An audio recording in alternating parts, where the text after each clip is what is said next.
Evangelio de San Juan, capítulo 3. Vamos a leer del 16 al 18 en el nombre del Señor. Dice: porque de tal manera amó Dios al mundo, que ha dado a su Hijo unigénito, para que todo aquel que en él cree no se pierda, mas tenga vida eterna. Porque no envió Dios a su Hijo al mundo para condenar al mundo, sino para que el mundo, el que en él cree no es condenado, pero el que no cree ya ha sido condenado, porque no ha creído en el nombre del unigénito Hijo de Dios. Hoy vamos a hablar de uno de los artículos en nuestra fe cristiana que se llama la salvación. Dale la mano, aquí está a un lado tuyo, dice: vamos a hablar de la salvación. Salúdalo, dile: bienvenido, mucho gusto, qué bendición que estés con nosotros.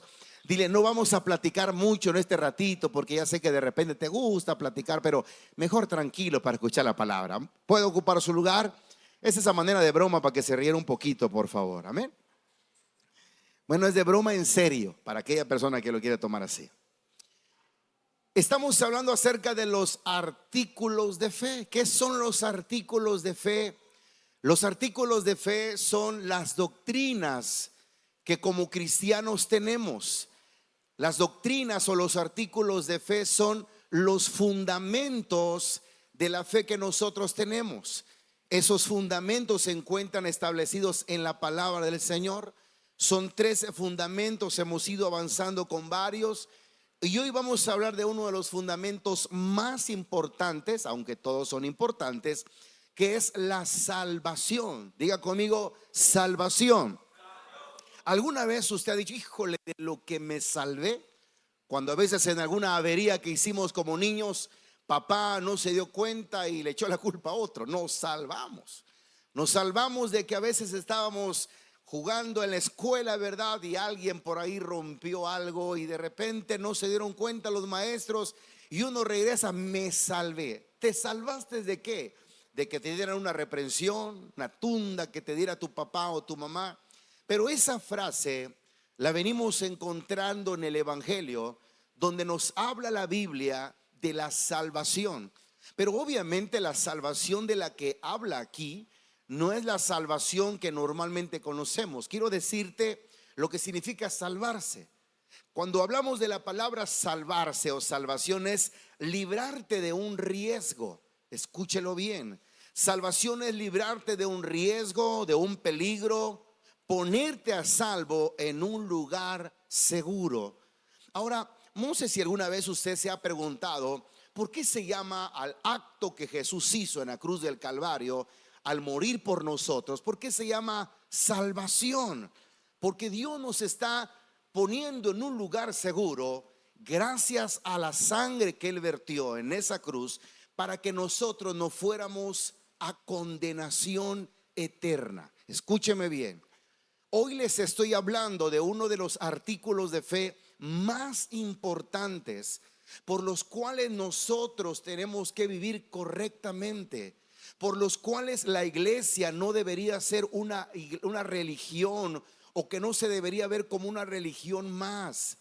Lejos de ser un lugar a donde voy a congregarme el domingo para escuchar una palabra, para tranquilizar mis penas, para poder, simplemente sentirme tranquilo, es venir a añadir a mi salvación, a la gracia que Él hizo, cosas para que yo viva de una manera diferente. No sé si usted sabía esto, pero Dios nos salvó de morir eternamente y de pagar nuestras vidas incorrectas en una situación incorrecta como es el infierno, o morir eternamente en el lago de fuego. Entonces, cuando venimos a Cristo Jesús, empezamos a escuchar acerca del tema de la salvación. Y cuando Jesús, repito, muere en la cruz del Calvario, que son las películas que vemos, lo que escuchamos en Semana Santa, no es otro propósito. Él murió ahí para pagar por nosotros. Y tal vez alguien un poco más minucioso, no sé cómo llamarlo, dice: pero ¿por qué tuvo que morir ahí en la cruz supuestamente para pagar? Porque Jesús, o mejor dicho Dios, En el Antiguo Testamento hizo leyes.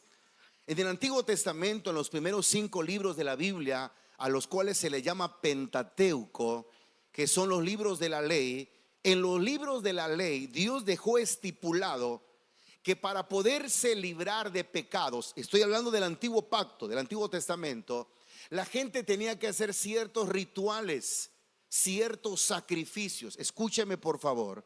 Dios le dijo a la nación hebrea, a la nación judía: saben, cuando alguien cometa un error o cometa un pecado, lo que tienen que hacer es traerme un animal. Puede ser un becerro, puede ser un cordero, y lo pueden traer para presentarlo en un altar, en un lugar donde sacrifiquen ese animal en mi nombre, y eso los va a ustedes a limpiar de pecado. No sé si ustedes han escuchado, pero Levítico capítulo número 4, Levítico capítulo 4 y 5 nos enseñan acerca de esas leyes. Alguien dirá: ¿qué tiene que ver eso con lo que estamos viendo? Muchísimo, mis hermanos. En el capítulo 4 de Levíticos, tal vez a alguien le ha de costar un poco buscar ahí rápido. Intentaremos ir muy lento en la enseñanza para que usted se le quede bien.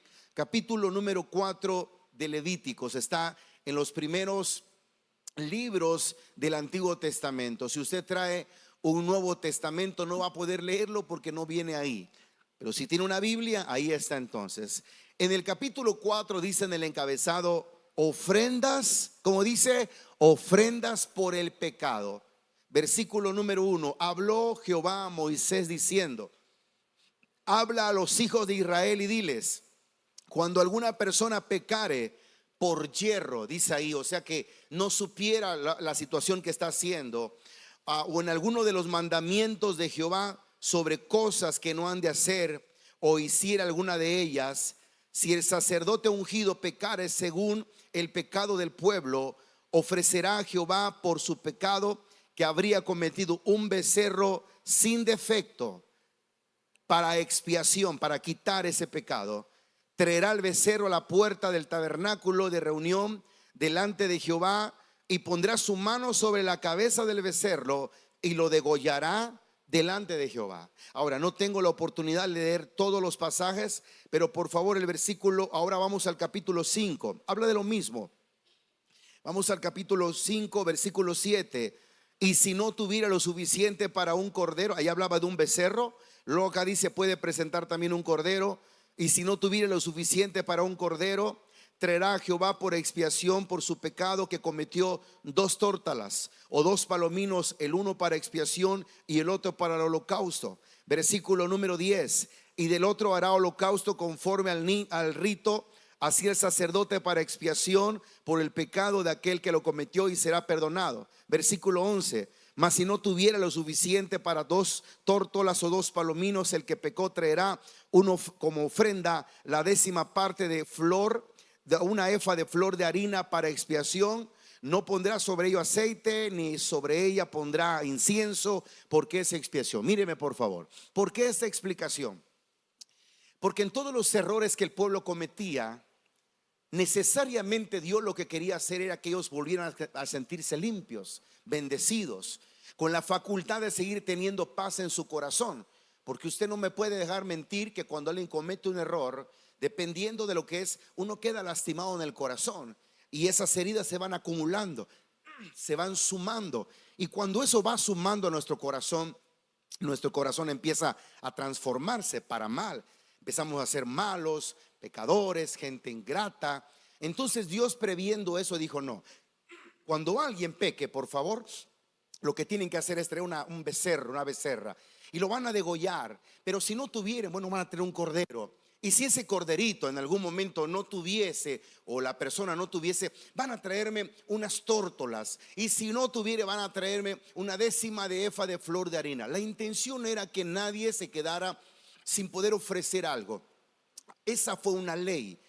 Y Dios, previendo, escúcheme esto, Dios anhelando que la gente pudiera ser libre de sus pecados, le decía: tienes que traer esto, tienes que traer aquello.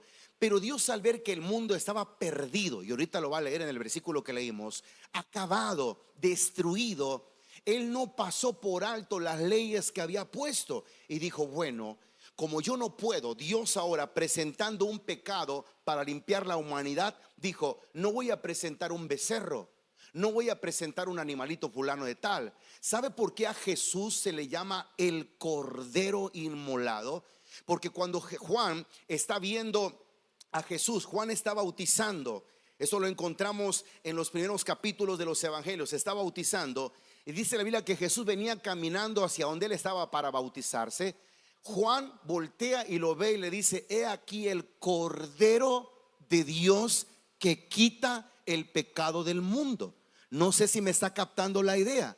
Jesús fue presentado como un cordero para la expiación. Jesús fue presentado, nuestro Señor Jesucristo, quien murió en la cruz, fue presentado como un animalito, como un cordero, pero no para expiar ni quitar el pecado de una persona solamente, sino para quitar el pecado de todos nosotros. Entonces la salvación es un artículo poderoso para que nosotros comprendamos que nosotros no podemos salvarnos nosotros a nosotros mismos, sino que necesitamos a Jesucristo. Por eso en el libro de Isaías dice que nuestro Señor Jesús como cordero fue llevado al matadero, y como oveja delante de sus trasquiladores enmudeció y no abrió su boca. Jesús fue presentado como un cordero para morir en la cruz del Calvario para quitar nuestros pecados. Tal vez algunos no sabían eso y decían: pero ¿cómo es eso de que en las películas sale que Jesús murió y que se crucificaron y lo mataron? Pero ¿para qué? Es por eso, porque había una ley que Dios había dicho que para que hubiese remisión de pecados, para que el pecado de la persona fuera quitado, tenía que haber un sacrificio. Y el sacrificio que Dios hizo fue mandar a Jesucristo, su único hijo, para morir por usted y por mí. ¿Acaso no es Dios maravilloso, mis hermanos, para haber entregado a su único hijo para morir por nosotros? Den un aplauso fuerte a ese Dios que tenemos, por favor.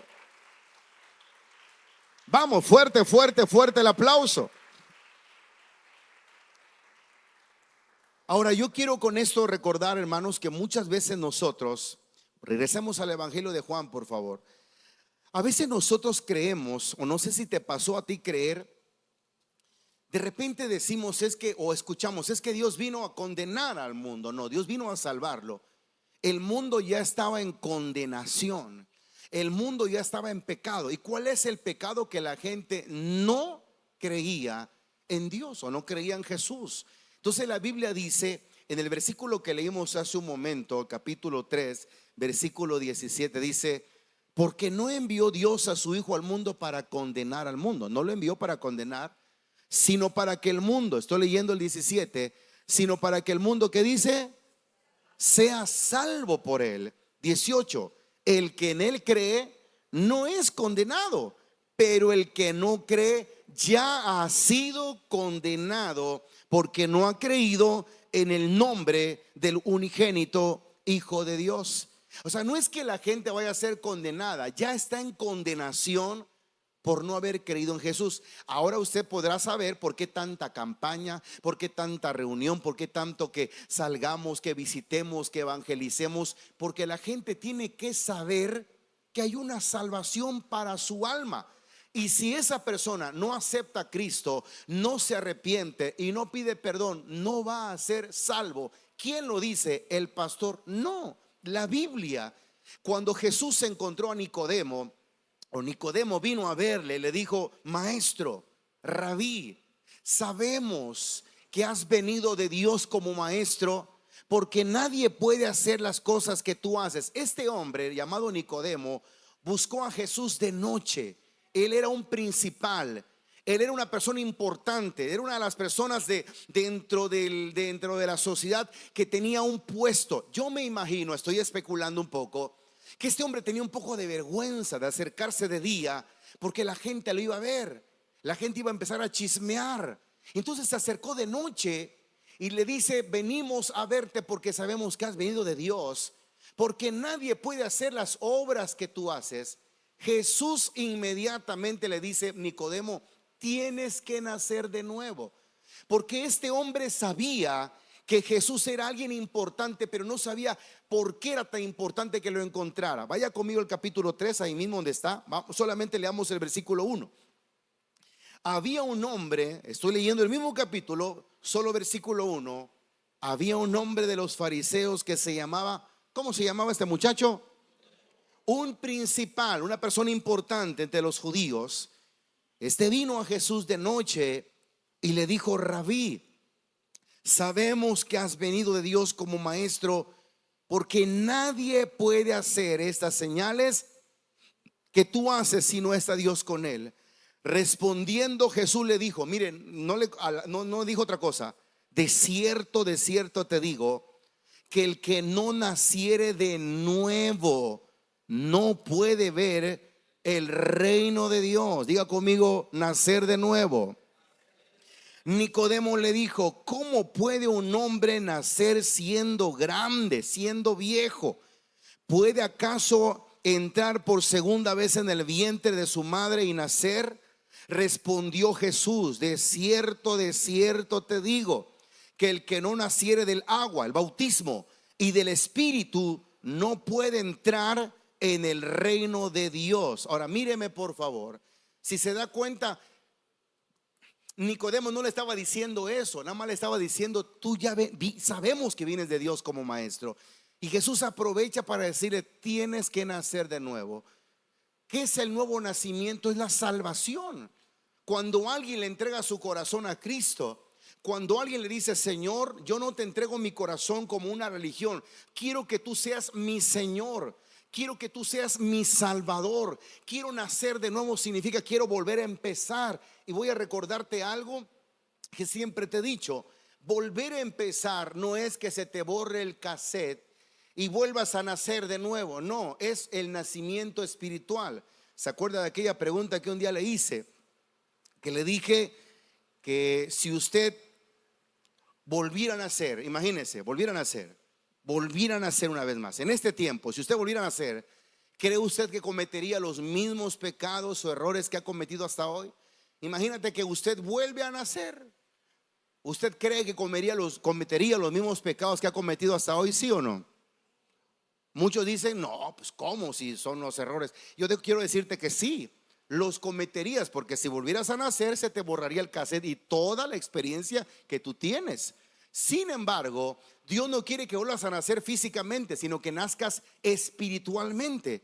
No vas a volver a nacer físicamente, espiritualmente, ahora reconociendo que los errores que has cometido, las malas decisiones que has cometido, te han llevado a estar en el punto donde estás ahorita. Por eso te está yendo tan mal, porque nunca lo has reconocido, porque nunca lo has tomado en cuenta. O si lo has tomado en cuenta, solamente es para decirle a Dios: ¿sabes qué, Señor? Muchas gracias, y hasta ahí. Pero Dios no quiere que solamente hagamos eso, sino que también vayamos un paso más hacia adelante. ¿Qué es eso?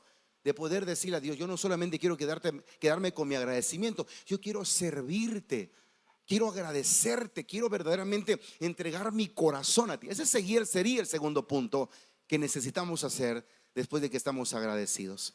Entonces, la salvación es cuando alguien viene y le entrega su corazón a Cristo y le dice: Señor, ayúdame, cámbiame, transfórmame. Por eso es que vemos a mucha gente que no sabe qué hacer y piensa que haciendo una manda, y siente que haciendo un sacrificio, y piensa que si va no sé dónde se va a salvar. No, la salvación solamente viene a través de nuestro Señor Jesucristo, y no hay intermedios ni mediadores. La Biblia dice que solamente hay un solo mediador y un solo Salvador, se llama Jesucristo, el Hijo del Dios viviente, y por eso nosotros tenemos que acercarnos a Él. Hechos capítulo 4 versículo número 12.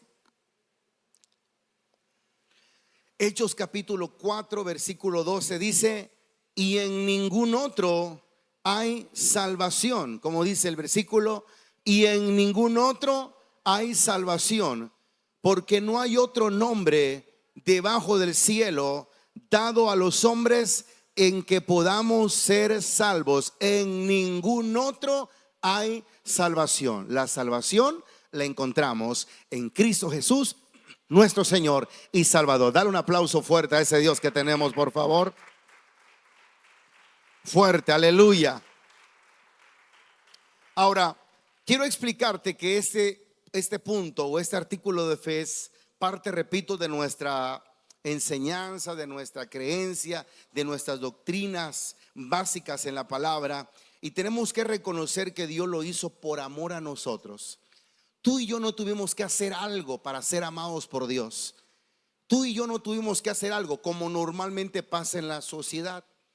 Tú haces algo y cuánto tienes o cuánto, lo que, dependiendo de lo que tú eres, hermano, es lo que vales. No sé si nos damos a entender, esa es desafortunadamente la sociedad. Tú me das algo, yo te estimo por lo que tú me das. Dios no es así. Dios no es que si tú tienes algo Él te va a amar. Él te ama o nos ama porque a Él le dio la gana amarnos, porque somos su creación. Entonces tenemos que conceder, tenemos que tomar en cuenta esto. Nosotros, cada uno de los que estamos acá, recibimos esa salvación gratis. Pero no por ser gratis significa que no se pagó nada. El precio que se pagó fue la sangre de nuestro Señor Jesucristo. ¿Me siguen hasta acá? Pero esa salvación es gratuita por el amor que Dios tiene. No es que nosotros tuviéramos que hacer nada o algo para merecer la salvación. Pero ahora que somos salvos, sí que tenemos que vivir agradecidos. Mínimo por el agradecimiento de a tomar en cuenta la salvación. Romanos capítulo 5, versículo 8. Se me olvidó decirles que íbamos a usar mucha Biblia hoy, así que por favor póngase las pilas y busque Romanos capítulo 8, el versículo número 5. Perdón, capítulo 5, versículo 8. Ahí es donde vamos a encontrar el por qué Dios hizo esto. Dios nos salvó y mandó a Jesús por amor. No hay algo que pagar humanamente. Él lo hizo todo por amor. Capítulo 5, versículo 8. ¿Puede leer por favor conmigo? Mas Dios muestra su amor para con nosotros en que siendo aún pecadores. A ver, una vez más, ¿qué dice el versículo 8? Pero léalo, hermano, que lo escuchen los hermanos del Facebook también. ¿Qué dice? Mas Dios muestra su amor para con nosotros en que siendo aún pecadores. Qué interesante es saber que en el mundo es cuánto tienes, cuánto vales, ¿verdad? Si haces algo, hermano, si me das eso, te quiero mucho. Si te portas bien, te quiero mucho. Y si te portas mal, contésteme por favor. Técnicamente, hablando técnicamente, es lo que es. Nosotros decimos, te portas bien, hijo, te quiero mucho. Que en palabras técnicas, ¿qué significa? Te portas mal, te quiero poco. Entonces en la vida cristiana, dice la palabra, Dios mostró su amor para con nosotros. No es que lo vaya a mostrar, ya lo mostró en la cruz, muriendo por nosotros, que no sabíamos, hermano, cómo salvarnos. Mas Dios muestra su amor. Ahora, aunque no nos está pidiendo nada, lo mínimo que podíamos ofrecer nosotros es nuestra vida mejor que se pueda. No solamente es venir a la iglesia, no solamente es ir a un grupo, no solamente es graduarte y colgar tu diploma y que te vas bien bonito, bien bonita. No, yo creo que mínimamente es vivir agradecido, pero es vivir sirviéndole, buscándole, orando, dándole gracias por lo que Él nos ha dado. ¿Qué es lo que Él nos ha dado? La salvación, que no se podía pagar con nada. ¿Sabe con qué se pagó? Con la sangre de Cristo en la cruz del Calvario. Ahora, ¿por qué lo hizo el Señor? Por amor. ¿Y sabe por qué también lo hizo, hermano? Lo hizo gratis. Dice la Biblia que por gracia somos salvos. Capítulo 2, versículo 8 de Efesios. Estamos siguiendo rápido porque quiero llegar a un punto importante. Efesios está adelante de donde estamos leyendo Romanos. Luego seguimos, ¿verdad? Con Corintios, primera y segunda de los Corintios, Gálatas. Y luego llegamos a Efesios. Carta del apóstol Pablo a los Efesios, capítulo 2, versículos número 8 y 9. ¿De qué estamos hablando? Del artículo de la fe que se llama ¿cómo? ¿Cómo se llama? Salvación. La salvación es uno de los artículos de fe. Versículo 8, porque por gracia sois salvos, por la gracia, gratis sois salvos por medio de la fe. Y esto no es de vosotros, pues es un regalo de Dios, no por obras, para que nadie, a ver, repita una vez más el versículo 9, no por obras, una vez más que lo escuche el vecino que está a un lado. ¿Cómo dice el 9? No por obras. Se lo voy a decir en el buen chiapaneco, no pagando algo, no haciendo algo para que alguien se crea más que otro. La salvación es gratis, la salvación es para todo aquel que cree, para el que tiene fe, para el que dice: Señor, yo acepto ese sacrificio para mi vida. Y no tienes que hacer algo, es gratis, pero no es por obras, porque muchas personas piensan que yendo darle de comer a los inmigrantes, que llevándole dinero a no sé quién, que ir a los países a darle de alimento, esas obras nos ayudan. No, Señor, no es por obras, es por fe en la gracia de nuestro Señor Jesucristo, en lo que Él hizo. Ahora, también eso no significa que tenemos que hacer obras, pero las obras no salvan. No vaya a confundirse en esa área. Es que yo, pastor, acepta a Cristo y estoy haciendo un montón de cosas para mi salvación. La salvación la obtienes automáticamente cuando viene el nuevo nacimiento, cuando lo aceptas. Pero después de eso empiezas a hacer obras, empiezas a cambiar tu vida. Qué triste sería que diga yo: Señor, yo le entrego mi corazón a Cristo para que Él me reciba como su hijo. Yo soy hijo de Dios ahora, pero después de que le entrego mi corazón, yo sigo viviendo mal. La primer obra que Dios quiere que hagas en tu vida son los cambios. Si eras grosero, mal pensado, si eras una persona mala, envidiosa, egoísta, tenías problemas de adulterio, de fornicación, tomabas, eras esto, eras aquello. ¿Sabe qué es lo primero que Dios quiere que hagas en tu vida? Esos cambios. Esos cambios son las obras que tenemos que mejorar de nuestra vida. ¿Para qué tenemos que mejorar esas obras? Para dar testimonio, para que la gente vea: velo bien borracho que era, y mirarlo cómo va ahora. Nunca ni le conocíamos la cara, ¿verdad? Porque era todo así lleno de pelo, la cara era un Vicente Fernández cuando se dejaba la barba, ¿verdad? Pero qué tal cuando se la quita, mira, hasta dice, hasta habla, pensamos que hasta mudo era. O no es cierto, hermano, que a veces tú ves a alguien que andaba en la desgracia, andaba tirado en la calle, y de repente lo ves bien cambiadito y dices: bueno, ¿y este quién es? ¿Es el nuevo de la colonia? No, era de un fulano de tal que un día vino a Cristo Jesús y lo transformó, y ahora hay obras en su vida, y su vida empezó a cambiar. Pero ¿qué tal si te pongo la otra cara de la moneda? Vienes a Cristo, le agradeces, le aceptas en tu corazón, pero no cambias nada. La gente va a decir: la misma situación. ¿Sabe por qué la gente a veces nos dice que somos los de la religión? ¿Has escuchado esa frase? ¿Conoces a don Héctor Gamboa? ¿Quién? El de la religión. ¿Conoces a dígame un nombre, por favor, para que no me vaya en banda? Dígame un nombre, don Carlos. ¿Conoces a don Armando? ¿Quién, don Armando? El de la religión. ¿Sabe por qué muchas veces nos llaman los de la religión? Porque una religión es cuando alguien solo viene a la iglesia, trae su Biblia, viene bien bañado, bien perfumado, pero no cambia. Solo viene el domingo o el jueves, pero en su casa se escuchan, lo saca corriendo la esposa, da balazos de repente, lo sigue con un sartén. Ay, malcriadeza, escuchas todo mundo: Paquita del barrio, Chalino Sánchez, sopa de caracol, bueno, escuchas de todo. Pero el domingo, eso sí, 7 de la mañana están hincados sus hijos porque van al culto a alabar a Dios. ¿Sabes qué es eso? Religiosidad. Dile a tu vecino: qué bueno que viniste, porque esto no sabía cómo te lo iba a decir, pero ya te lo están diciendo ahora. Por eso la gente dice: ese religioso es pleitisto, a pleito de boca, dice mi pastor, no le gana a nadie. Pero el día domingo se cambia, se transforma, y hasta viene con un aspecto diferente, de buena gente, amoroso, alegre. Decía un primo, alegre, ¿verdad? Viene con su familia. No, esa semana lo trata a su esposa como con la punta del pie, pero ese día vienen juntos, se toman de la mano, toman una selfie allá, ¿verdad? Saliendo le invita un cóctel. Pero hermano, no es, dice la mujer, me gustaría, ¿va? Ahí me comparte la bendición, ¿no? Entonces, eso es ser religioso.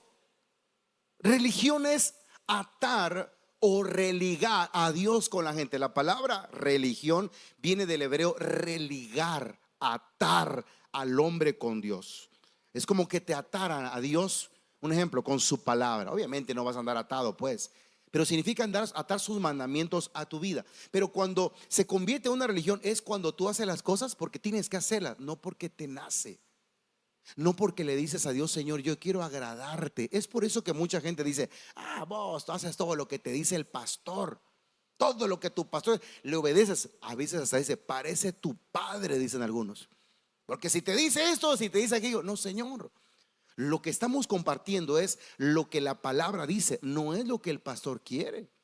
Es lo que Dios dice en su palabra que tenemos que cambiar y que tenemos que mejorar. Y a todos los que estamos aquí nos cambría bien eso, ¿verdad? Nos ayudaría mucho en que pudiéramos cambiar áreas de nuestra vida y no venir a la iglesia como un religioso. Evita, hermano, el ser un religioso, el religioso de tu cuadra, el religioso de tu familia, el religioso de tu hogar. Evita la pena de ser eso. Sea alguien que vivas la palabra. Porque cuando tú vives la palabra significa, entre muchas cosas, una cosa especial. Jesucristo te hizo salvo por la muerte de Él en la cruz del Calvario. Dale un aplauso fuertemente, por favor. Vamos, no se lo dé a medias. Se da cuenta, hermano, que los primeros aplausos que dimos eran fuertes. Galán. Ahorita ya empiezan así. A ver a qué horas termina, ya me quiero ir porque qué bárbaro, ¿no? Yo vine para que me animara, no para que me desanimara. No, si esas son las palabras de ánimo, mis hermanos, son las que nos hacen reflexionar. Si tú creíste que una palabra de ánimo era decirte que todo está bien aunque todo va mal, esas no son de ánimo. Esas te deberían desanimar. Creí que me quería mi pastor. Porque una persona que te ama con la Biblia, hermano, te va a decir la verdad. Cuando alguien te diga algo que tal vez te duela, pero es la verdad, hermano, después aunque te duela y sóbate, agradece, le digo muchas gracias. Te agradezco mucho, porque te ama te lo está diciendo. Si no te amara, mi hermano, te dejara que siguieras tu vida igual. Ahora, cuando nosotros venimos al Señor, vamos a comprender algo. Cuando Cristo murió en la cruz del Calvario, ¿por qué lo hizo? Te lo dije hace un momento, para perdonar Dios nuestros pecados. ¿Qué pecados? Todos los que allá habíamos hecho, los que ya habíamos acumulado en nuestra vida y que estaban en un acta de decretos donde el diablo se burlaba de nosotros y nos hacía sentir mal o avergonzados. ¿Por qué crees que el diablo todavía te tiene como una persona mala, como una persona tranza, como una persona ratera, como una persona egoísta, como una persona en términos generales mala? ¿Por qué? Porque había un acta de los decretos que el diablo quería usar en tu contra para destruirte. Colosenses capítulo número 2, versículo 8. Colosenses. Vamos a leer algo interesante también que nos enseña, que nos dice el libro o la carta del apóstol Pablo a los Colosenses.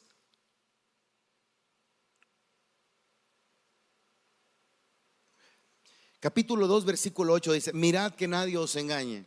Este es Pablo diciéndole a la iglesia en Corinto: miren por favor que nadie los engañe. Casa del Rey Jesús, dile a tu vecino que no te engañe nadie, dile que no te engañe nadie, que no te vaya a engañar nadie, ni te vaya a hacer piojito en la cabeza. Mirad que nadie os engañe por medio de filosofías y huecas sutilezas, según las tradiciones de los hombres, conforme a los rudimentos del mundo y no según Cristo, porque en él, en Cristo, habita corporalmente toda la plenitud de la deidad, o sea, de Dios, la gracia de Dios. Y vosotros estáis completos en él, que es la cabeza de todo principado y potestad. En él también fuiste circuncidados con circuncisión no hecha a mano, al echar vosotros el cuerpo pecaminoso carnal en la circuncisión de Cristo, sepultados en el bautismo, en el cual fuisteis también resucitados con él, mediante la fe en el poder de Dios que levantó de los muertos.